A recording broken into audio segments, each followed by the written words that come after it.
really make your own apex. It's kind of tricky right now with the bumps, but instead of using the whole outside and it's shooting you back to the left, like make your apex in the middle, hit the face of this, you know, in the middle, then you fade right, land, sweep into that turn, you exit tight here, you sweep into the 10 commandments, and so on and so forth. That's how you know that your wheels are always moving. And if we create lines like that, you don't really need to use your rear brake all that much.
Pretty good about that. Yeah, I was doing roll speed and it was good. How was track today? Track's deep and bumpy. There's some dozer bump that they made and we love those. I want you doing a 15 solid. I about had a heart attack, all right? I couldn't breathe. Like I said, I want 15 minutes that's good or 20 minutes that's good, not sloppy last 5. If it's sloppy last 5, then you do yourself a service and you pull off when they do.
they're like supercross, hard pack. Well, obviously it's built on supercross shit, but trying to see if I'm ready or not. See if I can go the distance. Yeah, we just did a 20. It didn't feel too bad. It was alright. It's interesting because like I haven't obviously rode Loretta's, so I have really not anything to go off of. But it's funny because sometimes I question my own understanding. You know, like I watch it and it's kind of like I'd like to think that I can read a track pretty decent. You know, but then obviously you don't want to underestimate it. Everybody says it's tough, and good guys, you know, talk about certain things that's challenging about it, but I'm going to find out. Go and do it. So we'll see. Might change my bike a little bit this next one and see if it stays the same or helps, hurts, all the things. But yeah, bike definitely changed a little bit during the moto. At Mountain Motorsports, we don't just sell power sports, we sell opportunities for adventure. Mountain Motorsports operates 10 dealerships across Georgia, Tennessee, and Alabama with tons of in-stock inventory of motorcycles, ATVs, side-by-sides, watercraft, and more. It's our mission to help you find and customize the perfect machine for you and your riding style. Not only are we committed to getting you on the perfect machine, but with over 200 years of combined experience in our service departments, we also support you through every step of your adventure ahead. Together, we make the road less traveled the most thrilling adventure of your life.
I know.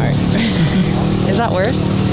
But also, I'm not trying to be a world champion motocrosser. And I swear, I think I've sweated just as much as they have, being the tag team back and forth. It's funny because some people think that because you don't know anything about motocross, like other moms or whatever, but they really don't understand that just loving on their kid and supporting them, it doesn't matter if they know anything about it or they know how to build bikes. It's like literally supporting your kid, loving your kid, all those things is such a huge part of it. So don't underestimate yourself, mums, okay? I didn't know anything when I went to Europe with Chad, and I just learned. So we did all right.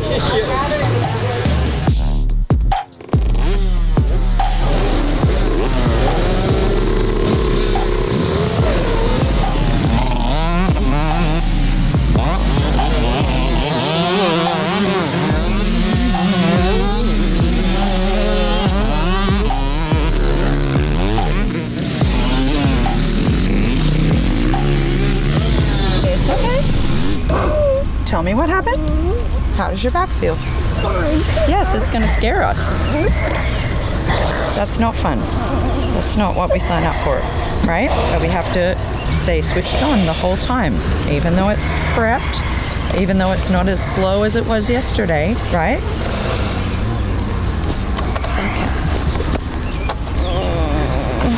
Came out of the corner and I accidentally went down to first in that corner because it felt boggy, and so I thought I was in third and went down to first, and then I shifted twice, and then I just I don't know, my hand got stuck or something, and I just whiskeyed and landed on the triple, and then it just It looked to went me for a ride. you were never making it over this jump. You landed on the bottom side of it, and when you landed, then you went up, and you just kept flowing along. Trying to go for the 3. But you never made it to that jump. You landed short, and then you floated out over the thing.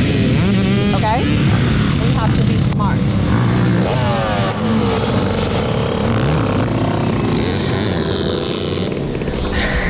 My cortisol and adrenals are already shot, okay? It's not easy.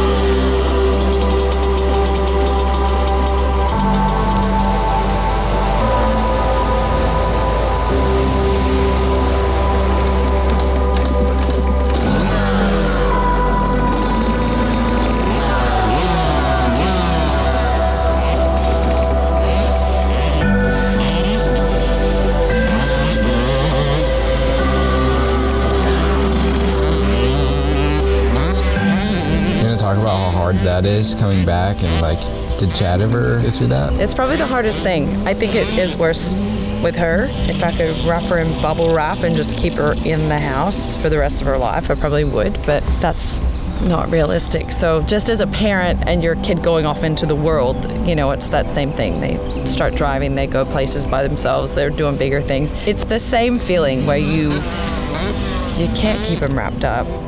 She is so passionate about it, so it's just supporting them where they do it right. And again, she made a mistake, she crashed, she was okay, she scared herself, scared me. But it's kind of having to process through that and realize that mistakes are going to be made in the learning process. And as hard as it is to swallow carrying on about it or making it bigger, is worse. We have her wearing the airbag, it deployed. So again, creating the best, safe, controlled environment you can for your kids to go off into the world is kind of, I guess, the same concept. You know, parenting on any level is hard, and I feel like it just is another level of parenting. You let your kids go off into the world, and so back on the track. And did I experience it with Chad? For sure I did. I think it was just different because I had such a high level of trust for Chad's ability that he always just was so smart or calculated. He wasn't a loose rider by any means. So again, stuff still happened, but I rested in the fact that he was very capable and very clever, so to minimize those mistakes. And so, yeah, is it hard? For sure, but you can't not live. So like I said, I could wrap them all in bubble wrap, we could stay inside, but it's not realistic, and we've got to keep moving.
For me, I rode yesterday, and then today was off. So probably one of the big things that I enjoy most about, being here at club is being able to help the pros. When you do it that many years, it's kind of nice to give, some of your knowledge and understanding of the sport and pass it on down. And obviously, Jorge is a big name, multi-time world champion. It's been nice to help him and see immediate kind of a turnaround. Someone was like, oh, does Chad speak Spanish? No, I just speak Moto fluently. Yeah, it's hard to say like what I do to help him because you've been in all these guys' shoes before, like I've, in particular Jorge, like I've traveled the world, lived on the other side of it. Getting to go to Europe and kind of learning how they do it and even just the culture in Europe is so different. And so the club guys are really relatively new. It's a completely different concept. Like Jorge, multi-time world champion, has a lot of experience for